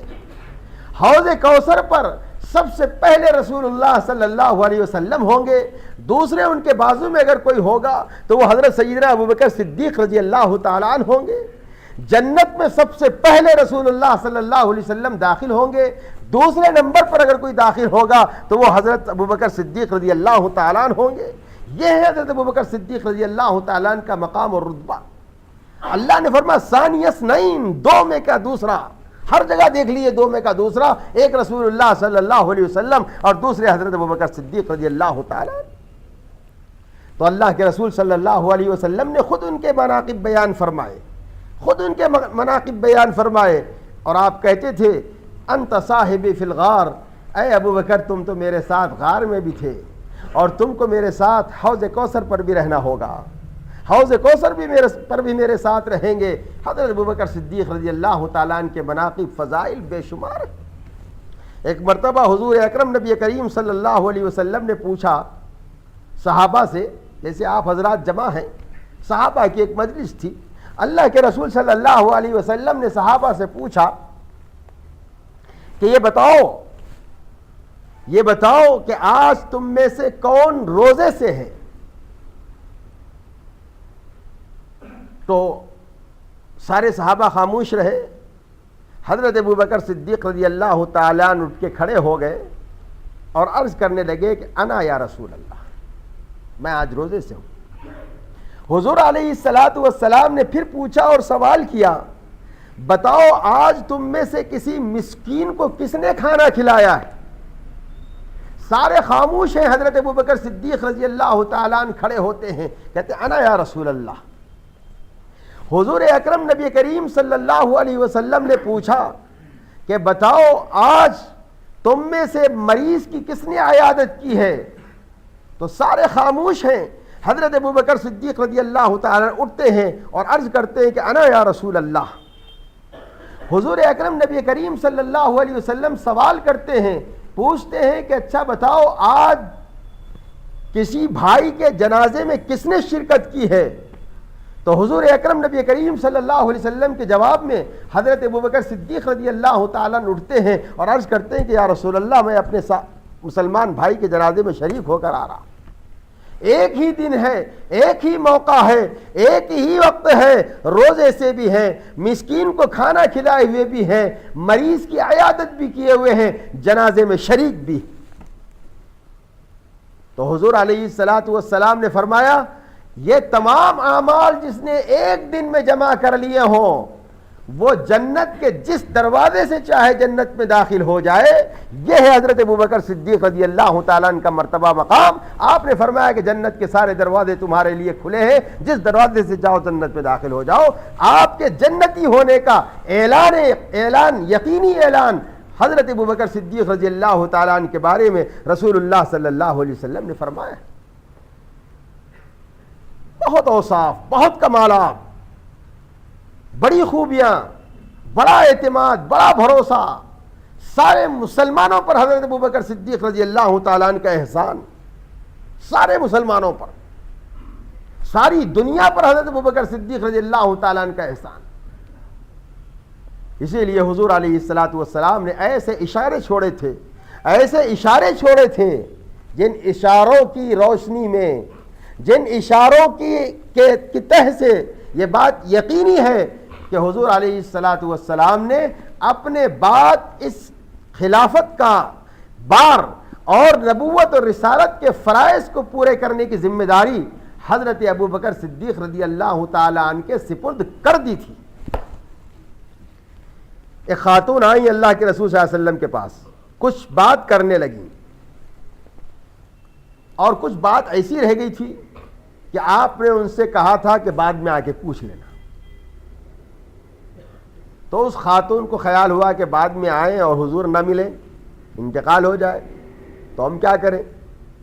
تو اس نے پوچھا کہ یا رسول اللہ میں بعد میں آؤں اور آپ نہ ملیں، آپ سے ملاقات نہ ہو سکے، یعنی آپ کا انتقال ہو جائے اور آپ کا وصال ہو جائے تو کیا کروں۔ تو تو حضور علیہ الصلوۃ والسلام نے فرمایا فأتی بأبی بکر، میں اگر نہ ملا تو کیا ہوا، ابو بکر تو موجود رہیں گے، ان سے ملاقات کرنا، ان سے معلوم کر لینا، ان سے پوچھ لینا۔ قرآن مجید میں اللہ نے مسلمانوں کے اوصاف و صفات بیان فرمائے۔ سورہ شورى میں للذین آمنوا وعلی ربہم یتوکلون والذین یجتنبون الکبائر والاثم والفواحش واذا ما غضبوا هم یغفرون والذین استجابوا لربہم واقاموا الصلاة وامرهم شورى بینہم ومما رزقناہم ينفقون۔ اللہ نے مسلمانوں کے اوصاف بیان فرمائے ہیں کہ کامیاب مسلمان وہ ہیں جو اللہ پر ایمان رکھتے ہیں، جو اللہ پر مکمل اعتماد اور بھروسہ رکھتے ہیں، برائیوں سے، بے حیائیوں سے، فحش باتوں سے بچتے اور پرہیز کرتے ہیں، اور جب اللہ کے رسول کوئی دعوت دیتے ہیں، اللہ کے رسول کی دعوت آتی ہے تو اس کو قبول کر لیتے ہیں، اور نمازوں کی پابندی اور اس کا اہتمام کرتے ہیں، اور آپس کے معاملات باہمی مشورے سے طے کرتے ہیں، اور جب کوئی غصے کی حالت ہوتی ہے تو درگزر کرنے کو ترجیح دیتے ہیں، اور جب مناسب معلوم ہوتا ہے کہ باغیوں کے ساتھ ڈٹ کر مقابلہ کیا جائے اور ان کا جواب سختی کے ساتھ دیا جائے تو اس سے بھی گریز نہیں کرتے اور ویسا بھی معاملہ کرتے ہیں۔ اللہ نے مسلمانوں کے صفات بیان فرمائے۔ علماء مفسرین نے فرمایا اگرچہ کہ یہ صفات عام مسلمانوں کے ہیں، لیکن اگر اس کے ایک ایک وصف پر نظر ڈالی جائے اور اس وصف کا مصداق تلاش کیا جائے تو ایک ایک وصف کا مصداق حضرت ابوبکر صدیق رضی اللہ تعالیٰ عنہ نکلیں گے۔ آمنو، ان کے ایمان و یقین جیسا کسی کا ایمان و یقین نہیں۔ وعلی ربہم یتوکلون، ان کا جو اعتماد اور توکل اور بھروسہ اللہ پر ہے وہ بڑا معیاری اور مثالی ہے۔ میرے آنے سے پہلے حضرت ابوبکر صدیق رضی اللہ تعالیٰ عنہ کا ایک واقعہ آپ کو سنایا جا رہا تھا کہ اللہ کے رسول صلی اللہ علیہ وسلم نے کسی غزوے اور معرکہ کے لیے عام امداد کا اعلان کیا اور یہ کہا کہ جس کے پاس سامان ہو لا کر جمع کرو۔ لوگ لانے لگے تو حضرت عمر فرماتے ہیں کہ یہ موقع میں نے غنیمت جانا، غنیمت سمجھا کہ کسی موقع پر ابو بکر سے آگے نہیں نکل سکا، ہر موقع پر ابو بکر ہی آگے ہیں، اسی لیے ان کو ابو بکر کہا جاتا ہے۔ آج میرے لیے موقع ہے کہ میں ابو بکر سے آگے بڑھ جاؤں گا اور ان سے زیادہ نیکیوں والا بن جاؤں گا۔ حضرت عمر نے موقع کو غنیمت جانا اور ایک بہت بڑا سرمایہ، بہت بڑی گٹھری مال کی لا کر حضور علیہ الصلوۃ والسلام کی خدمت میں پیش کر دیا اور یہ عرض کیا کہ یا رسول اللہ اس کو قبول فرما لیجئے۔ تو اللہ کے رسول صلی اللہ علیہ وسلم نے پوچھا کہ عمر گھر کے لیے بھی کچھ رکھا ہے یا نہیں، سب لے آئے؟ تو حضرت عمر نے کہا کہ یا رسول اللہ اپنے سارے گھر کو دو حصوں میں تقسیم کر دیا، آدھا گھر کے لیے چھوڑ دیا اور آدھا یہاں آپ کے لیے لا کر پیش کر دیا۔ حضور بہت خوش ہو گئے، حضرت عمر بھی خوش ہو رہے ہیں کہ آج نکل گیا میں، آج آگے بڑھ گیا ابو بکر سے، آج ابو بکر پیچھے رہ جائیں گے، میرا اتنا مال تو ان کے پاس نہیں ہوگا آج، لہذا وہ لائیں گے تو ان کے مال کی مقدار کم ہوگی، میرے مال کی مقدار زیادہ ہوگی، تو میں آج آگے بڑھ جاؤں گا اور ابو بکر کو پیچھے چھوڑ دوں گا۔ اندر حضرت عمر خوش ہو رہے ہیں، تنافس ہے، اللہ نے حکم دیا اس تنافس کا کہ نیکیوں میں آگے بڑھنے کے جذبات ہر مومن اور مسلمان میں ہونے چاہیے۔ تھوڑی دیر میں حضرت ابوبکر صدیق رضی اللہ تعالیٰ عنہ تھوڑا سا مال ایک چھوٹی سی گٹھری پوٹلی بنا کر لے کے آ رہے ہیں۔ حضرت عمر دیکھ کے خوش ہو رہے ہیں کہ واس تو عمر کا نام آئے گا، عمر کا نام آج جھنڈے پہ رہے گا، سب سے آگے رہے گا، ابو بکر بھی پیچھے رہ جائیں گے۔ عمر دل میں خوش ہو رہے ہیں۔ حضرت ابوبکر صدیق رضی اللہ تعالیٰ عنہ مال لے کر آئے اور حضور علیہ الصلوۃ والسلام کی خدمت میں پیش کیا، آج کیا رسول اللہ قبول فرما لیجیے۔ حضور علیہ الصلوۃ والسلام نے پوچھا کہ ابو بکر گھر میں کیا چھوڑ کے آئے ہو؟ تو فوراً کہنے لگے اللہ و رسولہ، اللہ و رسولہ، گھر میں سوائے اللہ کے اور رسول صلی اللہ علیہ وسلم کی محبت کے اور کچھ نہیں چھوڑا، جو کچھ گھر میں تھا سب سمیٹ کر لے آیا۔ یا رسول اللہ قبول فرما لیجئے۔ حضرت عمر نے نعرہ تکبیر بلند کیا اور یہ کہا کہ واللہ کبھی حضرت ابو بکر سے آگے نہیں بڑھ سکتے، ہم نے آدھا مال اللہ کے گھر کے لیے چھوڑا، آدھا لے آئے، اور حضرت ابو بکر کی شان یہ ہے کہ گھر میں سوائے اللہ اور رسول کے کچھ نہیں چھوڑا، سب کچھ لے کر کے آ گئے۔ ان کے اتنا اعتماد، اللہ پر بھروسہ کسی اور کا نہیں ہو سکتا۔ وَعَلَىٰ رَبِّهِمْ يَتَوَكَّلُونَ۔ علماء نے فرمایا کہ مصداق اگر تلاش کیا جائے تو حضرت ابو بکر صدیق، یجتنبون الکبائر والفواحش، حضرت ابو بکر صدیق۔ وَإِذَا مَا غَضِبُوا هُمْ يَغْفِرُونَ، اور جب غضبناک ہوتے تھے تو معاف بھی کر دیا کرتے تھے حضرت ابو بکر صدیق رضی اللہ تعالیٰ۔ وَالَّذِينَ اسْتَجَابُوا لِرَبِّهِمْ، حضور کی کوئی دعوت سامنے آتی اور حضور کا بلاوا اور طلب ہوتی تو سب سے پہلے ابو بکر صدیق رضی اللہ تعالیٰ نے اس کو قبول کرتے۔ اولین تصدیق کرنے والوں میں حضرت ابو بکر صدیق ہے، تو استجابوا لربہم کے مصداق حضرت ابو بکر صدیق۔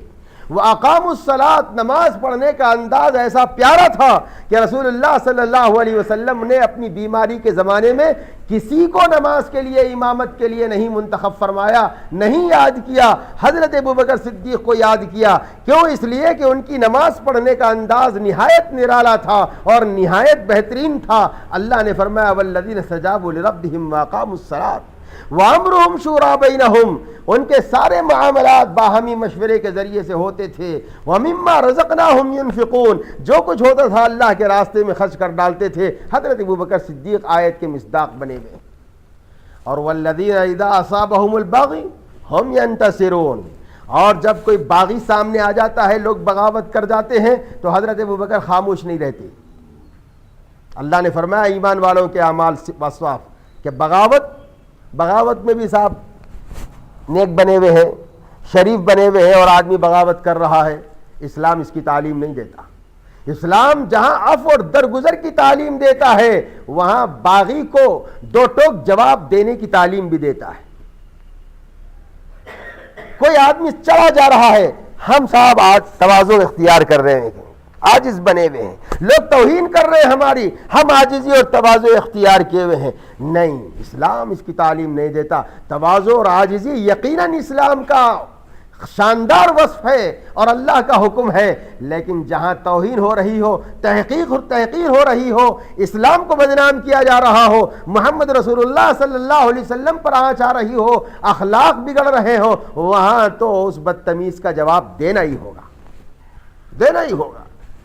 تو حضرت ابوبکر صدیق رضی اللہ تعالیٰ اس آیت کی بھی مصداق ہے کہ جب رسول اللہ صلی اللہ علیہ وسلم کا وصال ہو گیا اور حضرت ابوبکر صدیق امیر المومنین منتخب ہو گئے تو کچھ ارتداد کی ہوا بھی شیطان نے چلائی، کچھ لوگ جو کچے تھے، کمزور تھے، مرتد بھی ہو گئے، اور شیطان نے یہ آواز بھی گشت کروائی لوگوں کے درمیان میں کہ زکوٰۃ اللہ کے رسول کا حق تھا، اللہ کے رسول صلی اللہ علیہ وسلم وصول کر سکتے تھے، آپ کے بعد کسی کو زکوٰۃ وصول کرنے کا حق نہیں ہے، اپنا انفرادی عمل ہے، اپنی زکوٰۃ خود ادا کرو، کہیں بیت المال میں جمع کرنے کی ضرورت نہیں ہے، کوئی امیر المومنین کو زکوٰۃ طلب کرنے کی اجازت نہیں ہے۔ اب صحابہ میں اختلاف ہوا، زکوٰۃ لوگوں نے روکنا شروع کر دی۔ حضرت ابوبکر صدیق رضی اللہ تعالیٰ عنہ نے جہاد کا اعلان کر دیا، مدینے میں جہاد، کس سے جہاد؟ صحابہ کرام سے جہاد، مسلمانوں سے جہاد، ایمان والوں سے جہاد۔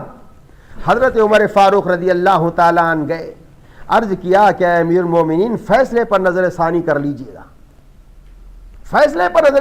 لیجئے گا، ایمان والوں کے سامنے تلوار اٹھانا، جہاد کرنا ممنوع ہے، مناسب نہیں ہے، آپ کس سے لڑیں گے، آپ کس سے جہاد کریں گے، آپ نظر ثانی کر لیجئے، مناسب نہیں معلوم ہوتا۔